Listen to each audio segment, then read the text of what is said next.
Good morning, everyone. Back to our weekly fishing report. Today is April 10th. We're going to talk a little bit about adapting today, talk about maybe a little more, some knots, and maybe some things that will help you guys catch fish. So the first thing I want to talk about is, catch and release is you can't fish in April. I'm not going to get into that, but anyway, you can't fish in April. So we decided we went to Polish yesterday. I don't do catfishing, and perch is cool, but I wanted something a little bigger. So we decided, we did a little research and found a charter up in New Jersey that does light tackle. And we a couple hour ride. It was a good time. Took some buddies up there. So once we got out, moving around, one of the things I preach about, just one of my main things I like to talk about is no noise. I don't like motors running. I don't like music playing. I don't like coolers slamming. Well, yesterday we had all three yesterday on the boat. So that's the way those guys fish. So we had to do a little adapting. We had to do a lot of adapting yesterday, but we figured it out. And when you get a bunch of good anglers on the boat, you'll figure stuff out. Somebody will figure it out. So when we first got out there, we were the first boat to the area, and it was pretty good right off the bat. And I was throwing I did pretty well. I was throwing a 1 ounce bait with a green skirt and a pretty fat 6-inch bait, real big profile on that one. So it worked out pretty good for a while. Then our tide slacked up, and then it made it a little difficult, which is pretty normal for every area, regardless of New Jersey, Maryland, wherever it is. And then we moved around and came back to the same basic area again later, and it was a little slow, and the guys were all mixing baits up. I had a few guys on board. They're good at adapting. They were all moving around, checking this, cutting off that. And we finally figured it out. Charlie Mays figured it out first. And what happened was that it went from a 1 ounce with a big white bait. So this was the bait that was hot. So it was a 3/4 ounce with a white and green, but the green was the color. That was it. Once we went to the green and everybody started using green, we lit them up pretty good. I watched all the other boats around us. There's probably 20, 25 boats around us. And I didn't see anybody else catch a fish. But the reason I watched them fishing, and they were all vertical jigging. They were dropping straight to the bottom, probably using 1.5 ounces, 2 ounces, just straight up and down. So I told the guys, I started thinking about what was going on with the boat noise and everything, and I told the guys, I said, start casting as far away from the boat as you can, just throw it, and let it sink to the bottom. It was like 18 foot of water, 17 foot of water, so it wasn't very deep.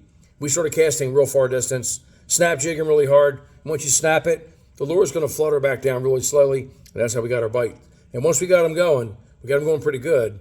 And usually one of the things you see is when you start catching fish, everybody starts catching fish on our boat.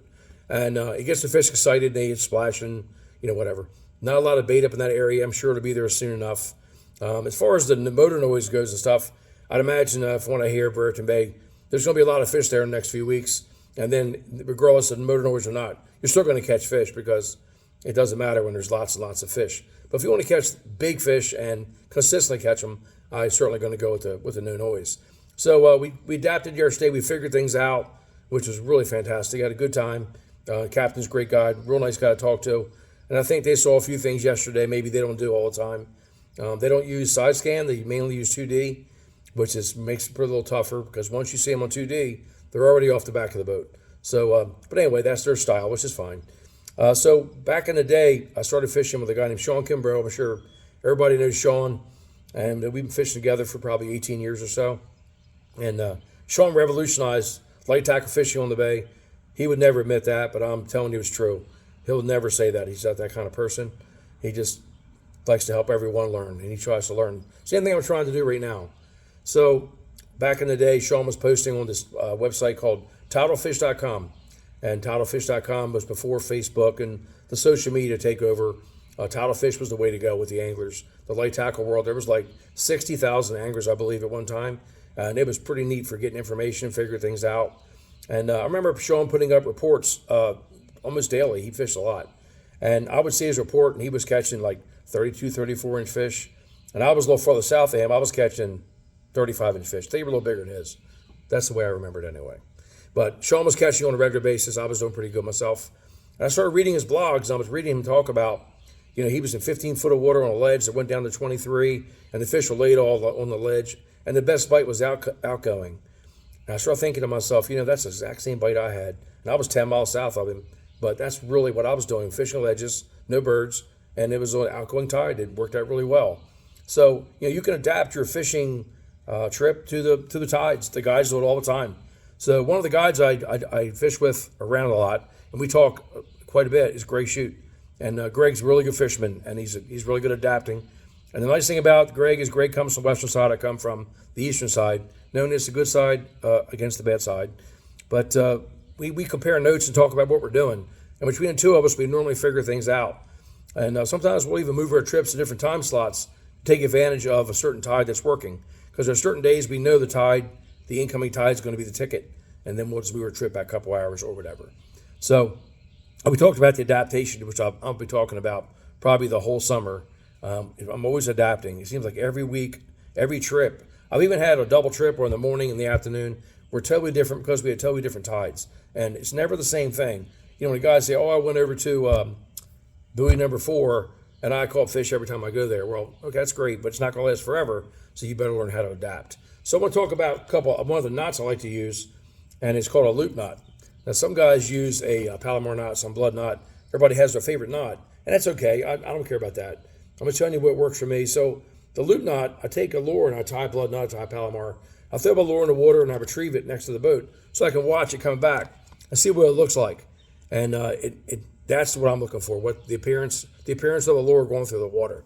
So I've no doubt about it. For me, the loop knot is the one that creates the most movement with the jig or top water. It gives the lure a little more movement, a little more flexibility. That's the one I like to use. So here's how easy a loop knot is. Certainly easy. So you tie an overhand knot like that. That's just one loop through, a little overhand knot. I hope you can see it. It's just an overhand knot. And there's a little tag end sticking out. Right there's your tag end. You put that through the hole, the jig head lure, go through the hole. Then I put my finger in the hole that I created and go over top of it, and I turn it 4 times. And then back through the hole where my finger is and pull it tight. And when you pull that thing tight, it's going to look like that. That's what we're looking for. Now, if you come back, you get done with it and you have a loop that's way up here somewhere, it's real big, that's because your original overhand under was too big. I don't like a real big one. I think that's just about perfect. I did on the first try too, but that's pretty much the perfect knot you're looking for. So back to the Raritan Bay Bite again. That's the knot we were using. You know, we started out with this one. We end up with this one, and you see they're totally different sizes. One's skinnier than the other ones. It's just totally different, and we adapted to it. Now, if we kept throwing that same bait the whole entire day, we may have caught some, but we're not going to sit around and wait. When we see fish on the screen, we know they're there, and they're eventually going to feed most of the time. So we talked about the loop knot. I'm going to talk a little more about May. I talk about May all the time. That's upcoming in a few weeks. So, you know, before you leave to go on your trip, you know, you want to prepare, and you want to look at the tides, look at the wind, look at everything to decide where you're going to go. So, you know, when you're a fishing guide and you're going to fish on a slight windy day, it's good to have different locations you're going to fish. So if it's a northwest wind, I'm going to try to find somewhere on the west side to fish so I'm protected by the wind, and vice versa. If you're or northeast wind, I'm going to try to find something on the east side that's protected by the wind. So as far as finding fish, one of the biggest mistakes they make, and I'm being a little selfish here, but being honest, and following guides around. I have people follow me almost every day. Sometimes it's a dozen boats, and they're following me around. And most of them give me a little room, but when I move left, they move left. When I take off for something, they take off for something. And I've watched the same thing happens to Greg. Greg's next to me all the time, and Tom Weaver. Same thing with Tom. You know, Tom gets so frustrated, he takes his flags down. But you can still find Tom. He's a dirty little boat, and he's always smiling. That's what I like about Tom. But I think he's getting his boat cleaned. I'm going to find out about that to help you all out. But anyway, back to the May preparation. You have a bunch of lures in your box. Have different lures tied. So if you're going to go out and you're going to take 3 rods, have 3 separate baits tied on. Not the same thing. Maybe have one with a half ounce, one with a 3/4, one with a 1, or whatever, half, 3/4, 5/8, whatever you want to do. And have all different size baits rigged up, ready to go. And you throw out there, you don't feel the bottom. That may have to do with the rod you're using. Some of the guys will tell me, I can't feel bottom. Well, that's because you're using an ugly stick, and that could be the problem. But if you get a really nice finesse rod, once you get a nice rod, a JLS, something to that effect, it's amazing to feel, and you can feel the line hit the bottom. I can feel my line. I use 10-pound braid for everything. That's another thing the Raritan Bay guys couldn't believe. They use 30-pound braid. We're using 10. But I can feel current in my line. I can literally feel if we have current or not. And I can tell you without looking at a buoy or the tide chart, I'm like, his tide's screaming. You can feel it in the lure. And you also may have a hard time getting your lure down with a screaming tide. So you may have to go different weights. So every time I talk about something, it always comes back to adaptation every single time. So I'm going to keep on doing these reports every week, and I hope if each week you pick up one or two little things that helps, I hope it helps you out to catch more fish. I offer different kinds of charters. I do instructional charters where we spend the whole day, one-on-one or two-on-one, three-on-one, whatever, talking about how to adapt to make you a better fisherman. I do those as well, and that's a pretty popular charter for me. Is people want one-on-one. I don't like to go on other people's boats because they don't have good electronics, and I rely on electronics. That's really a big part of the battle for a light tackle guide, is having superior electronics, really good ones.